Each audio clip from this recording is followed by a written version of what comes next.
یہ میری شادی کی رات تھی اور میں بہت گھبرائی ہوئی تھی۔ روحان کے بارے میں میری نندیں مجھے پہلے ہی بتا چکی تھیں کہ وہ بے حد رومانٹک قسم کا نوجوان ہے اور وہ میری تصویریں دیکھ کر ہی میرا دیوانہ ہو گیا ہے۔ میں ان لڑکیوں میں سے نہیں تھی جو رومانس کو بہت پسند کرتی ہیں۔ مجھے نارمل زندگی پسند تھی۔ شوہر کا ہر وقت بیوی کی تعریفیں کر کے آگے پیچھے گھومنا مجھے چھچھوڑا پن لگتا تھا، اور روحان بالکل ویسا ہی تھا۔ تعریفوں کے لیے سیدھے سادے الفاظ کی بجائے اس نے مجھے ایک غزل سنائی تھی۔ مجھے آج تک کبھی شاعری کی سمجھ نہیں آئی تھی، اس لیے اس کی رومانٹک شاعری بھی میرے سر کے اوپر سے گزر گئی۔ وہ کہنے لگا، کیسی لگی غزل؟ میں نے کہا، جی اچھی ہے۔ روحان عام مردوں سے مختلف تھا۔ عام مردوں کی طرح اس نے مجھے یہ نہیں کہا تھا کہ میری ماں اور میری بہنوں کی خدمت کرنا، یا جب وہ سسرال سے یہاں آئیں تو انہیں شکایت کا موقع نہ دینا، یہ سب کچھ نہیں کہا تھا۔ اس نے تو بس اپنی اور میری بات کی تھی۔ شادی کے شروع کے دن بہت اچھے گزرے تھے۔ روحان کا ارادہ تھا کہ ہم لوگ ہنی مون کے لیے ابتدا میں اسلام آباد جائیں گے اور اس کے بعد سوات، ملکہ کوثر اور پھر نتھیا گلی۔ لیکن شادی کے فوراً بعد ہی میرے سسر کی طبیعت خراب رہنے لگی، اس لیے انہوں نے ہمیں جانے سے منع کر دیا۔ کہنے لگے کہ اگلے مہینے چلے جانا، ایک تو شادی میں بھی بہت خرچہ ہو گیا ہے اور اپنی بیماری پر بھی ہسپتال میں پیسے لگ رہے ہیں۔ اصولاً تو اس بات پر میرا موڈ خراب ہونا چاہیے تھا، لیکن میں بالکل نارمل رہی، البتہ روحان کا موڈ بہت خراب تھا۔ کہنے لگے، یہ بھی کوئی بات ہوئی، سب کچھ ہو جاتا ہے۔ میں نے کہا، روحان کوئی بات نہیں، ابا کی طبیعت ٹھیک نہیں ہے، ہم ایک مہینے بعد چلے جائیں گے۔ میرے پیار سے سمجھانے پر بس اس نے ایک آہ بھری اور بات ختم کر دی۔ مجھ سے محبت بھری باتیں کرنا، خیر مجھے بھی یہ سب اچھا لگتا تھا، لیکن ایک مہینے بعد جب میرے سسر کی طبیعت کچھ بہتر ہوئی اور ہمارا اسلام آباد جانے کا پروگرام بنا تو اچانک میری طبیعت بہت خراب ہو گئی۔ میری تو الٹیاں ہی رکنے کا نام نہیں لے رہی تھیں، جو بھی کھاتی تھی فوراً سے نکل جاتا تھا۔ میری ایسی حالت پر سب سے زیادہ ٹینشن میں میری ساس تھی۔ میری ساس مجھے ڈاکٹر کے پاس لے کر گئیں اور جو خبر ڈاکٹر نے سنائی وہ میرے لیے بہت زیادہ خوشی کا سبب تھی، کیونکہ میں ایک مہینے بعد ہی امید سے ہو گئی تھی۔ لیکن ڈاکٹر نے مجھے سفر کرنے سے منع کر دیا تھا۔ کہنے لگی، تمہارے لیے اسلام آباد اور مری جیسی جگہوں پر جانا خطرے سے خالی نہیں، پہلا حمل ہے، احتیاط ضروری ہے، اگر ایک بار مسئلہ ہو گیا تو پھر ہر بار مشکل ہو جائے گی۔ میں تو ان چیزوں سے ویسے ہی بہت گھبرائی ہوئی تھی، اس لیے میں نے کہا مجھے کہیں نہیں جانا۔ میری ساس کو بھی یہی بہتر لگا، لیکن جب روحان کو یہ خبر معلوم ہوئی تو اس نے تو شور مچا دیا کہ اتنی جلدی کیسے ہو سکتا ہے۔ روحان کی یہ بات سن کر میرا دل سینے میں دھک سے رہ گیا۔ اسے کیا لگ رہا تھا کہ میں برے کردار کی ہوں؟ لیکن اس کے اگلے جملے نے میری بات کی تردید کر دی۔ کہنے لگا، لوگ تو 6 مہینے اپنی شادی شدہ زندگی انجوائے کرتے ہیں اور ایک ہم ہیں کہ اتنی جلدی کیا چند ماہ بعد سب کچھ نہیں ہو سکتا تھا؟ میں نے کہا، روحان اس میں میرا کیا اختیار ہے؟ کہنے لگا، دیکھو اس چیز کو اتنی اہمیت نہ دو، ہم اس کا حمل کروا لیتے ہیں، بچہ چند ماہ بعد پیدا ہو جائے گا۔ میں نے کہا، میں کسی قیمت پر اپنے بچے کا قتل نہیں کر سکتی۔ وہ کہنے لگا، تو پھر حمل میں بھی عورتیں سب کچھ کرتی ہیں، گھومتی ہیں، پھرتی ہیں، آتی جاتی ہیں۔ لیکن میں نے صاف انکار کر دیا۔ میں نے کہا، ڈاکٹر نے سختی سے منع کیا ہے، میں کہیں نہیں جاؤں گی۔ مری کے راستے دیکھیں، سارے راستے پہاڑی ہیں اور اس سے آگے سفر کرنا میرے لیے خطرناک ہے۔ کوئی بات نہیں، جب ہمارا بچہ دنیا میں آ جائے گا تو پھر ہم چلے جائیں گے۔ لیکن روحان کا موڈ اس بات پر بہت خراب ہو گیا۔ اگلی صبح میرے سسر نے بھی ہمیں جانے سے منع کر دیا کہ ایسی حالت میں سفر کرنے کی کوئی ضرورت نہیں ہے۔ میں ان کی بات کو اچھی طرح سے سمجھ گئی تھی، اس لیے میں نے کسی کو بھی ناراض نہیں کیا، کیونکہ وہ جو کہہ رہے تھے میرے حق میں بہتر کہہ رہے تھے۔ البتہ روحان کا رویہ میرے ساتھ بدلنے لگا۔ اکثر میرا کچھ کھٹی چیزیں کھانے کو دل چاہتا، میں اسے مخاطب کرتی، لیکن وہ کہتا کہ مجھے یہ سب چین چڑھانے والی باتیں پسند نہیں۔ ایک تو تم نے میرا سارا پلان ہی چوپٹ کر دیا، اور اب تمہیں گرمیوں کے موسم میں کنوں کھانے کا جی چاہ رہا ہے، کہاں سے لاؤں یہ سب کچھ؟ لیکن میری طبیعت ایسی تھی کہ کچھ بھی ہضم نہیں ہو رہا تھا۔ جس چیز کا میرا دل چاہتا تھا روحان وہ چیز لا کر ہی نہیں دیتا تھا۔ ایک بار میں نے اسے گول گپے منگوائے، لیکن وہ نہیں لایا۔ میرا دل اتنا برا ہوا کہ میری آنکھوں میں آنسو آ گئے۔ میں نہیں جانتی تھی کہ میرا دل کیوں شدت سے گول گپے کھانے کو کر رہا تھا۔ شاید یہ وہ وقت ہوتا ہے جب عورت اپنے اختیار میں نہیں ہوتی۔ اتنا روئی کہ پوری رات میری روتے ہوئے گزری۔ اگلے روز میری سوجی آنکھیں دیکھ کر میری ساس اور سسر پوچھنے لگے۔ مجبوراً میں نے اپنی ساس کو بتا دیا۔ وہ کہنے لگی، یہ کیا بات ہوئی؟ کیوں نہیں اس نے تمہاری خواہش کی چیز لا کر دی؟ ایسی حالت میں تو عورت کو خوش رکھنا چاہیے۔ اگلے روز میری ساس نے مجھے پلیٹ بھر کر گول گپے دیے۔ اکثر ایسا ہوتا کہ رات کے وقت میرا جی متلانے لگتا۔ جیسے ہی روحان میرے قریب آتا مجھے الٹی سی آنے لگتی۔ ایسے موقع پر روحان کو میری حالت سمجھنی چاہیے تھی، مگر وہ تو سخت چڑھنے لگا۔ میں منہ پر ہاتھ رکھ کر فوراً واش روم میں بھاگتی۔ مجھے الٹی ہوتی تو سب سے زیادہ بیزار شکل واش روم سے باہر آ کر روہیل کی دیکھنے کو ملتی۔ 1 مہینے میں کیا سے کیا ہو چکی تھی، اور یہ سب کچھ میرے لیے بھی پہلی بار تھا۔ میں نے اپنے بہتے ہوئے آنسو صاف کیے اور بڑی مشکل سے اٹھ کر کچن میں جا کر گھونٹ گھونٹ پانی پینے لگی۔ جیسے ہی 4 ماہ ہوئے میرا وجود کچھ ظاہر ہونے لگا۔ میں جب بھی روحان سے بولتی کہ میرے ساتھ ڈاکٹر کے پاس چلو، مجھے چیک کروانا ہے، کہتا، ایسی حالت میں زہر لگ رہی ہو تم، ایسے تمہیں باہر لے کر جاؤں گا تو لوگ پتہ نہیں کن کن نظروں سے دیکھیں گے۔ ایسا کرو، امی کے ساتھ چلی جاؤ۔ اور اپنے بٹوے سے چند ہزار نکال کر میری ہتھیلی پر رکھ دیتا۔ میں نے اسے منانے کی بہت کوشش کی کہ اس سب میں میرا کیا قصور ہے، تم میرے ساتھ ایسا کیوں کر رہے ہو۔ وقت ایسے ہی گزرنے لگا۔ میں نے بڑی مشکل سے 9 ماہ گزارے، اور میرے صبر کا صلہ میرے رب نے بہت خوبصورت دیا تھا۔ میں نے ایک پیارے سے بیٹے کو جنم دیا تھا۔ اس دن روحان کے چہرے پر بہت زیادہ مسکراہٹ تھی۔ سب سے پہلے اسی نے اپنے بیٹے کو گود میں لیا۔ ظاہر ہے اولاد تو اولاد ہی ہوتی ہے۔ سب بہت زیادہ خوش تھے۔ میرا بیٹا سی سیکشن سے ہوا تھا، اس لیے مجھے اٹھنے بیٹھنے میں بھی بہت تکلیف تھی۔ سارا دن تو میری ساس، نندیں اور ملازمہ میرا خیال رکھ لیتی تھی، لیکن رات کے وقت اگر مجھے واش روم بھی جانا ہوتا تو وہ میرا ہاتھ تک نہیں پکڑتا تھا۔ وہ کہتا تھا میں یہ سب نہیں کر سکتا۔ میں بڑی مشکل سے دیواروں کو پکڑ پکڑ کے واش روم میں جاتی تھی۔ پھر یہ خوف بھی ہوتا تھا کہ کہیں گر گئی تو اور مصیبت ہو جائے گی۔ تکلیف کو سہتے ہوئے میں واش روم سے باہر آ کر بیڈ پر بیٹھی ہی تھی اور پسینے سے شرابور ہو چکی تھی۔ میں بری طرح سے ہانپ رہی تھی کہ میرا بیٹا ارحم رونے لگا۔ ارحم کے رونے کی آواز سن کر بجائے اسے پکڑنے کے، روحان مجھے آواز دے کر کہنے لگا، اسے تو چپ کروا دو، مجھے صبح آفس بھی جانا ہے۔ میں نے کہا، دیکھ نہیں رہے میری کیا حالت ہے، تھوڑی دیر کے لیے اسے پکڑ لو۔ کہنے لگا، بس بھی کرو، اور یہ بچے سنبھالنا اور پالنا میرے بس کی بات نہیں ہے۔ پکڑو بھائی اسے، کیا مصیبت ہے، سکون سے سو بھی نہیں سکتا۔ یہ کہہ کر وہ اپنا تکیہ اور لحاف اٹھایا اور باہر نکل گیا۔ اور ہم روئے جا رہا تھا اور میری حالت یہ تھی کہ میں بیٹھنے سے بھی قاصر تھی۔ بڑی مشکل سے میں نے اپنے پاؤں بیڈ پر رکھے اور بے اختیار آنسوؤں کے ساتھ اپنے بچے کو اٹھایا اور اسے سینے سے لگا کر میں بھی پھوٹ پھوٹ کر رونے لگی کہ یہ ہوتی ہے مرد کی محبت، جس کی اولاد کو میں نے 9 مہینے اپنے وجود کا حصہ بنایا اور ایک موت کے مرحلے سے گزر کر اسے زندگی کا درجہ دیا۔ مگر روحان کو تو اتنا بھی احساس نہ تھا کہ وہ میری حالت کے پیش نظر مجھ پر رحم کر لے۔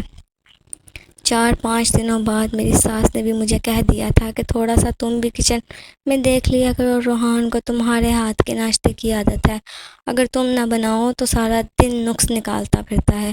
جیسے ہی میں نے 40 دن بعد نماز شروع کی، روہیل کا صبر بھی ختم ہو گیا۔ نہ اسے میری جسمانی حالت کا احساس تھا، نہ ہی ہمارے چھوٹے بچے کا۔ اس دن حرم کے پیٹ میں درد تھا، وہ بار بار سوتے میں اٹھ کر رونے لگتا۔ رات کے 2 مجھے اسے سلانے میں بج گئے تھے۔ میں خود بھی نیند سے بے حال ہو گئی تھی۔ جیسے ہی میں سونے کے لیے لیٹی، اسی وقت روحان میرے نزدیک آ گیا۔ میری آنکھیں نیند سے چور تھی۔ میں نے کہا، میں بہت تھک گئی ہوں، پلیز مجھے سونے دیں۔ اس نے کہا، بکو مت، 1 مہینے سے تمہاری صرف شکل ہی دیکھ رہا ہوں، خبردار جو آج مجھے نخرے دکھانے کی کوشش کی۔ اور رات میری روحان کی نظر ہو چکی تھی۔ مجھے سوئے ہوئے ابھی 1 گھنٹہ ہی گزرا تھا کہ ارحم اٹھ کر رونے لگا۔ 6 بجے ارحم کا رونا شروع ہوا تو 9 بجے سویا۔ میری یہ حالت تھی کہ لگتا تھا ابھی چکرا کر گر جاؤں گی۔ ارحم کو لٹا کر میں کمرے سے باہر نکل گئی، کیونکہ ساس نے بھی رات کو کہہ دیا تھا اب گھر سنبھالو۔ ساس سسر کو ناشتہ بنا کر دیا اور روحان کے آفس جانے کی تیاری کرنے لگی۔ پورا دن میرا گھن چکر بنے گزرنے لگا۔ رات کو ارحم سوتا تو روحان اپنی بے تابیوں کے ساتھ جاگ اٹھتے۔ کئی بار روحان سے کہہ چکی تھی میرا آپریشن ہوا ہے، کچھ تو خیال کرے، لیکن مرد کو شاید ان باتوں سے فرق نہیں پڑتا۔ وہ مجھ سے معانقہ کرتے ہوئے کہنے لگا پھر میرا خیال کون رکھے گا؟ قسم سے بڑی ظالم ہو، اتنا چاہنے والا شوہر ملا ہے اور تم ہو کے قدر ہی نہیں کرتی۔ میں یہ سب سن کر چپ ہو جاتی۔ دن رات کی ذمہ داریوں کو سنبھالتے میں تھک چکی تھی۔ اب تو میرے چہرے کی رونق بھی ماند پڑنے لگی تھی۔ رات بھر ارحم مجھے جگائے رکھتا اور دن میں مجھے کاموں سے فرصت نہ ملتی تھی۔ میری آنکھوں کے نیچے ہلکے گہرے ہونے لگے۔ روحان بات بات پر مجھ پر طنز کرتے کہتے تم نے تو 1 بچے کے بعد ہی ویٹ گین کر لیا ہے، کمان یار، کم کھایا کرو، تمہیں پتہ بھی ہے مجھے موٹی عورتیں زہر لگتی ہیں۔ روحان پتہ نہیں کیوں بہت چڑچڑا سا رہنے لگا تھا۔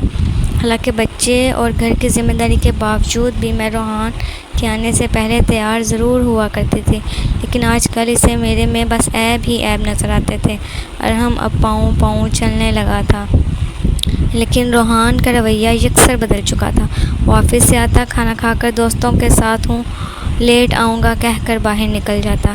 کئی بار روحان سے کہہ چکی تھی کہ کبھی مجھے اور ارحم کو باہر لے جایا کریں، لیکن وہ سنتا ہی نہیں تھا۔ بزی ہوں، آفس میں بہت کام ہے، تم امی ابو کے ساتھ چلے جاؤ، یہ کہہ کر وہ تیار ہو کر باہر نکل جاتے اور رات کو لیٹ گھر آتے۔ کبھی تو میں رات کے 2 بجے تک بھی انتظار کرتی رہتی، لیکن ایک دن جب وہ گھر آیا تو اس کی آنکھیں نشے سے چور لگ رہی تھیں۔ وہ گنگناتے ہوئے گھر میں داخل ہوا۔ میں اس وقت بہت غصے میں تھی۔ وہ مسکراتے ہوئے میرے گال پر چٹکی کاٹ کر بولا ہائی سویٹ ہارٹ، کیسی ہو جانے من؟ یہ کہہ کر وہ کمرے میں جانے لگا۔ میں نے گھر کے مین گیٹ کو بند کیا اور کہنے لگی یہ آپ نے کیا تماشا لگا رکھا ہے؟ روز لیٹ آتے ہیں۔ ایسے کون سے دوست ہیں جن کے ساتھ رات بھر آوارہ گردی کرتے ہیں؟ کیا ان کی بیویاں پوچھتی نہیں ہیں؟ میرے تپے ہوئے لہجے کو سن کر وہ بھی سنجیدہ ہوتے ہوئے بولے تو کیا ساری رات تمہارے پاس بیٹھا رہوں؟ کہیں آنے جانے پر پابندی ہے کیا؟ میں نے کہا روحان، ہر چیز کی ایک حد ہوتی ہے، کیا صرف دوست ہی رہ گئے ہیں آپ کی زندگی میں وقت گزارنے کے لیے؟ میرا بھی دل چاہتا ہے کہ آپ میرے ساتھ باتیں کیا کریں۔ کہنے لگے تمہارے پاس وقت ہی کب ہوتا ہے، ہر وقت تو ارحم کرتی رہتی ہو۔ میں نے حیران ہو کر کہا روحان، آپ اپنی ہی اولاد سے جیلس ہو رہے ہیں؟ کہنے لگے شٹ اپ زویا، میں کیوں اپنے بچے سے جیلس ہوں گا؟ آفس میں کام بڑھ گیا ہے، تھک جاتا ہوں تو فریش ہونے کے لیے دوستوں کے ساتھ چلے جاتا ہوں، اب تم سے یہ بھی برداشت نہیں ہے کیا؟ یہ کہہ کر وہ کپڑے تبدیل کر کے سو گیا۔ اگلی ہی صبح جب میں اس کے کپڑے دھونے لگی تو اس کی اسی شرٹ کی پچھلی سائڈ پر لپسٹک کا نشان دیکھ کر میرے رنگ اڑے تھے۔ میں نے وہ شرٹ ایسے ہی رہنے دی۔ سارا دن میرا دماغ غصے سے کھولتا رہا۔ مجھے یاد آیا کہ اب روحان نے اپنے موبائل پر پاسورڈ لگا دیا ہے، جو کہ پہلے کبھی نہیں تھا۔ اب وہ اکثر فون پر ہنس کر کسی سے باتیں بھی کر رہا ہوتا ہے۔ میں کمرے میں کسی کام سے جاؤں تو فوراً یہ کہہ کر فون بند کر دیتے کہ میں بعد میں بات کرتا ہوں۔ میرے پوچھنے پر کہتے کہ دوست کا فون تھا۔ رات کو جب روحان آفس سے آئے اور کھانا کھاتے ہی کہنے لگے میں دوستوں کے ساتھ جا رہا ہوں، لیٹ آؤں گا۔ میں نے کہا آج آپ کہیں نہیں جا رہے۔ کہنے لگے پھر تمہارا روز کا ڈرامہ شروع ہو گیا۔ میں نے شرٹ نکال کر اس پر پھینکی، کہنے لگا تم بدتمیزی کر رہی ہو۔ شرٹ اس کے منہ پر جا کر لگی تھی۔ میں نے اس پر لگا لپسٹک کا نشان دکھایا۔ نشان دیکھ کر اس کی رنگت اڑی تھی۔ میں نے کہا یہ ہے وہ دوست جس سے تم روز ملنے جاتے ہو؟ روحان کون ہے یہ لڑکی؟ وہ مجھ سے نظریں چرانے لگا۔ میرا لہجہ بلند ہوا تھا۔ میں نے کہا آپ سے کچھ پوچھ رہی ہوں، کون ہے یہ لڑکی جو آپ کے اس حد تک قریب ہے؟ میری آنکھوں سے آنسو بہنے لگے۔ میں نے روحان سے کہا کیا کمی تھی میری محبت میں یا میری وفا میں جس کا آپ نے مجھے یہ صلہ دیا؟ میری بات پر وہ طنزیہ مسکرانے لگا اور کہنے لگا محبت؟ پھر میرے پاس آ کر کہنے لگا کون سی محبت کی ہے تم نے مجھ سے؟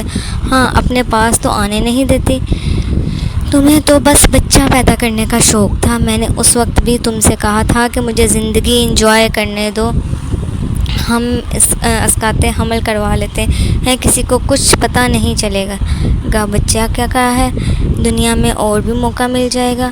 لیکن تم نہیں مانی، تم پر تو دین کا اتنا بوجھ تھا کہ بچہ ضائع کرنا گناہ ہے اور تم یہ گناہ کسی قیمت پر نہیں کرو گے۔ زویا، اگر تمہیں مجھ سے محبت ہوتی تو تم میری بات مانتی، ہم اسلام آباد مری جاتے، اپنی زندگی کو انجوائے کرتے۔ میری حالت پر نظر ڈال کر کہنے لگے دیکھو خود کو، یہ کیا حال ہو گیا ہے تمہارا، کپڑوں سے خوشبو کی بجائے کچن کے مسالوں کی بو آتی ہے، رات کو تمہارے پاس آؤں تو تمہیں ارحم کے اٹھ جانے کی فکر ستاتی ہے، صبح جلدی اٹھ کر امی ابا کو ناشتہ دینے کی فکر ستاتی ہے، سب کی فکر ہے تمہیں، بس میری پرواہ نہیں۔ میں نے کہا یہ گھر کس کا ہے؟ میں کس کے گھر کو سنبھال رہی ہوں؟ کس کے ماں باپ کو صبح ناشتہ دینے کی فکر مجھے ستاتی رہتی ہے؟ کس کی اولاد کو پیدا کرنے اور پالنے کے لیے میرا یہ حال ہو چکا ہے؟ میرے چہرے کی رونق ختم ہو چکی ہے، میری آنکھوں کے گرد ہلکے پڑ چکے ہیں۔ میری بات پر وہ طنزیہ ہنسنے لگا۔ میں نے اس کا گریبان پکڑ کر زور سے جھنجھوڑا کہ یہاں تک کہ اس کی شرٹ کے بٹن ٹوٹ گئے۔ میں نے کہا میں اس گھر میں کیا حیثیت رکھتی ہوں؟ ملازمہ ہوں تمہاری، یا تمہارے ماں باپ کی، یا تمہاری بہنوں کی کہ جب وہ آتی ہیں تو پورے دسترخوان سجا دیتی ہوں؟ اور ہم صرف میرا بیٹا ہے، کیا تمہارا کچھ نہیں لگتا؟ تمہارا گھر سنبھال رہی ہوں، تمہارا ہی بچہ پال رہی ہوں، تم ہوتے کون ہو میرے ساتھ بے وفائی کرنے والے؟ میں نے کہا روحان، میں ان عورتوں میں سے ہرگز نہیں جو شوہر کی اس قدر ذلت برداشت کرے، اس کے ساتھ کمپرومائز کرتے ہوئے اس کے ساتھ رہے اور اپنی زندگی کی گاڑی چلاتے رہے۔ میرا یہ کہنا تھا کہ اس نے اپنے گریبان سے میرے ہاتھ چھڑوا کر مجھے پیچھے دھکیلا اور کہنے لگا تو جاؤ، دفع ہو جاؤ یہاں سے، نکل جاؤ میرے گھر سے، تمہیں اگر یہاں رہنا ہے تو ایسے ہی گزارا کرنا ہوگا میری اس زندگی کے ساتھ، کیونکہ میں اب نازیہ کو کبھی نہیں چھوڑ سکتا۔ میں تو روحان کی بات سن کر چکرا کر رہ گئی۔ میں نے کہا ٹھیک ہے۔ میں نے الماری سے کپڑے نکالے اور بیڈ کے نیچے رکھے بیگ میں کپڑے ڈالنا شروع کر دیے۔ یہ دیکھ کر روحان بڑے غصے سے میرے پاس آیا، مجھے بازو سے پکڑ کر کہنے لگا سوچ سمجھ کر قدم اٹھانا زویا، اگر تم گئی تو تمہاری جگہ نازیہ لے گی۔ یہ کہہ کر وہ کمرے سے باہر نکل گیا۔ ارحم رو رہا تھا لیکن میں نے اسے چپ نہیں کروایا، میں خود بھی پھوٹ پھوٹ کر رونے لگی۔ ہم دونوں کے رونے کی آواز سن کر میری ساس کمرے میں آئی اور کہنے لگی کیا ہوا بیٹا، کیوں رو رہی ہو؟ اور ارحم کو تو دیکھو، اور رو رو کر ہلکان ہو رہا ہے، کیوں نہیں اسے اٹھا رہی؟ میں نے کہا آپ کے بیٹے نے میری زندگی برباد کر دی، میں نے اس کا کیا بگاڑا تھا؟ وہ مجھ سے پوچھنے لگی تمہیں ہوا کیا ہے، روحان نے کیا کیا ہے؟ میں نے کہا میری موجودگی میں دوسری عورتوں کے پاس جاتا ہے۔ یہ سننا تھا کہ میری ساس بھی غصے میں آ گئی، اس نے فوراً روحان کو فون کر کے گھر پر بلایا۔ یہ بات اب میری ساس اور سسر دونوں کو معلوم ہو چکی تھی، لیکن روحان کی دیدہ دلیری دیکھیں، وہ مجھ سے کہنے لگا تم نے میرے گھر والوں کو بتا کر اچھا نہیں کیا زویا، بات کمرے تک رہتی تو زیادہ بہتر ہوتا۔ روحان نے غصے میں آ کر مجھے ایک طلاق دی اور کہنے لگا زویا میں تمہیں ایک اور طلاق دیتا ہوں۔ یہ سن کر میری ساس نے روہیل کے منہ پر زوردار تھپڑ مارا اور کہنے لگی یہ کیا بکواس ہے، ذرا سی بات پر تم بیوی کو طلاق دو گے؟ خبردار چپ رہو، اب ایک لفظ بھی تمہارے منہ سے نکلا تو انہوں نے مجھے دیکھ کر کہا زویا فکر مت کرو، تمہاری ساس اور سسر تمہارے ساتھ ہیں۔ لیکن مجھے لگا میرا سب کچھ چھین چکا ہے۔ میں فوراً اس حالت میں گھر سے باہر نکل گئی، نہ میرے سر پر دوپٹہ تھا، نہ میرے ہاتھ میں کوئی سامان، نہ ہی ارحم۔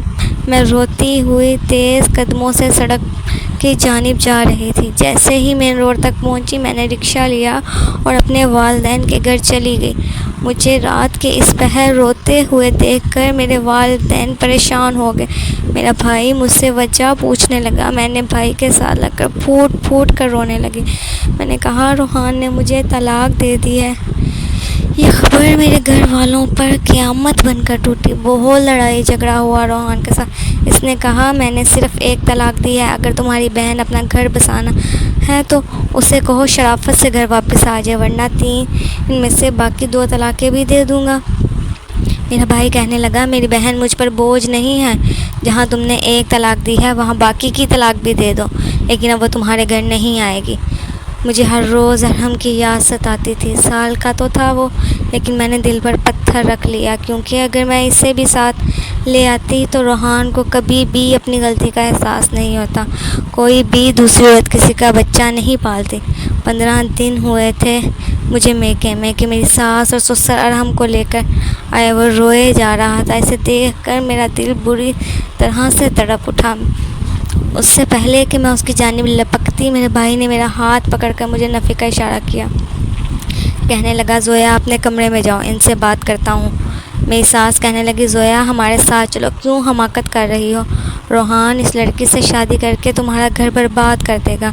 یہ سن کر میرا دل چیخ اٹھا تھا۔ ایک بار سوچا کہ واپس چلی جاتی ہوں، میرے بچے کی زندگی برباد ہو جائے گی، لیکن اس سے پہلے کہ میں کچھ کہتی میرا بھائی کہنے لگا میری بہن ہی کیوں قربانی دیتی رہے؟ اگر روحان شادی کر سکتا تو زویا کی بھی دوسری شادی ہو سکتی ہے۔ اپنے بیٹے سے کہو کہ باقی کی بھی 2 طلاقیں دے دے، میں اپنی بہن کو اس کے نام پر باندھے نہیں رکھوں گا۔ میری ساس رونے لگی اور کہنے لگی ارحم کی زندگی برباد ہو جائے گی، مائیں اولاد کی خاطر قربانی دیتی، مرد تو ایسے شوق پال لیتے ہیں، لیکن وقت گزرنے کے ساتھ ساتھ سب ٹھیک ہو جاتا ہے۔ میرے بھائی نے کہا معاف کیجیے گا خالہ جی، لیکن ہمارے معاشرے میں آپ جیسی ماؤں کی ایسی باتوں کی وجہ سے ہی بیٹے بیوی کے ہوتے ہوئے باہر شوق پال لیتے ہیں، کیونکہ ان کی تربیت آپ جیسی مائیں یہ سوچ کر کرتی ہیں کہ لڑکا ہے، اگر ایسا کام شوق میں کر بھی لے تو خیر ہے، کوئی بات نہیں، صبر صرف عورت کا ہی شیوا نہیں ہے، جائیے آپ یہاں سے۔ میری ساس اور سسر واپس چلے گئے۔ اپنے بچے کے بغیر زندگی تو جیسے بیوہ کی طرح بسر ہو رہی تھی، لیکن میرا بھائی مجھے کہنے لگا تم صبر کر کے بیٹھو، اگر تم یوں چلی گئی تو روحان 1 کی بجائے 10 اور عورتوں سے تعلقات بنا کر دکھائے گا، کیونکہ اسے لگے گا کہ تمہارے پاس کوئی دوسرا راستہ نہیں ہے۔ 2 مہینے گزرنے کے بعد روحان مجھے لینے آیا تھا۔ اتفاق تھا کہ دروازہ میں نے ہی کھولا تھا۔ شیو بڑھی ہوئی تھی اور آنکھیں مترم تھیں۔ مجھے دیکھ کر کچھ شرمندہ سا ہو گیا۔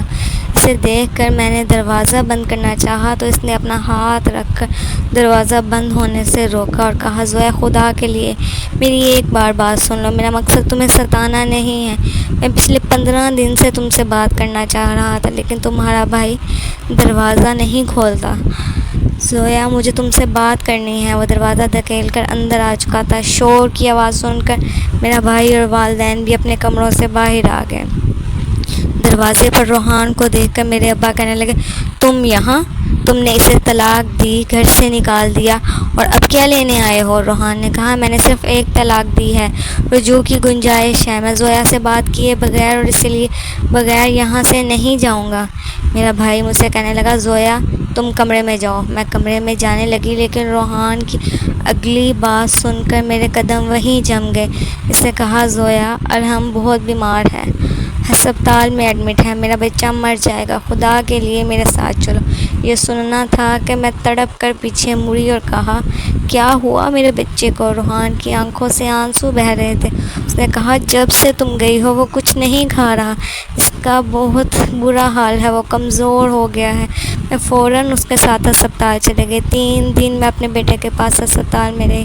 مجھے دیکھتے ہی اس کے چہرے پر مسکراہٹ آئی تھی۔ بے اختیار میں نے اسے گود میں بھر کر سینے سے لگایا تھا۔ وہ ماما ماما کہہ رہا تھا۔ میں اسے بے تحاشا